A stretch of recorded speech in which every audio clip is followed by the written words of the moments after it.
Ohio just announced 600 new COVID-19 cases. Now I understand that can be pretty alarming for a lot of people. people. We are facing a shortage of tests for a number of reasons. I feel like I'm living in an apocalypse right now.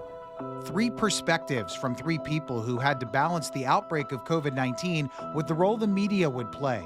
Lori King is the editor-in-chief at the Toledo Free Press, but in 2020, she was a photojournalist for the Toledo Blade.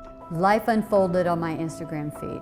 Lori took some of the most stunning and important photos of the time. This kid not enjoying a COVID test, capturing a COVID test being done on a body inside the Lucas County morgue, and a World War II veteran who could only see his daughter through a window at the Elizabeth Scott community in Maumee.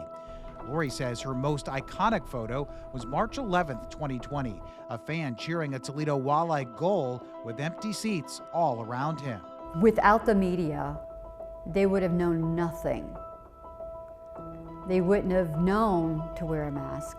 They wouldn't have known about the COVID shots and where you can go to get them. Lead investigator Brian Duggar looks at this week's numbers tonight. WTOL 11 investigative reporter Brian Duggar reported every day on the COVID-19 numbers provided by the state of Ohio, a sobering task when so many were sick and dying. It seems like this pandemic's never going to end, right? He did many of those reports from here, Woodlands Park in Perrysburg, so he could stay socially distanced from his videographer. We had decided as a station that we needed to give people information. We wanted to give them facts, not fear. It really was important because there are so many people that reached out to me, particularly senior citizens. They really depended on the numbers. A confirming test for coronavirus will not change the treatment you receive.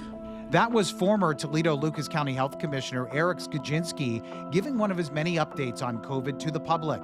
He became the face of Northwest Ohio's response to COVID, and he thinks public health's close relationship with the media saved lives. The media is there to be your friend. They're there to be used to get information out. Without them, you're not going to be able to conquer a crisis. You're not going to be able to, direct people to what they need to do. But the former health commissioner has a warning. We are still in a crisis. It might not be COVID-19, but he thinks another virus could come along and wonders if people will be willing to mask up or isolate again. Do we have enough of testing? Again, I can go on and on with this list, but I don't know if we're truly prepared for that next event. I hope we've learned a lot from it because, I think we'd be really naive and to think that this couldn't happen again. If it does, Lori King will have her camera ready again. It is our civic duty as the media to get that kind of information out. In Toledo, Tim Miller, WTOL 11.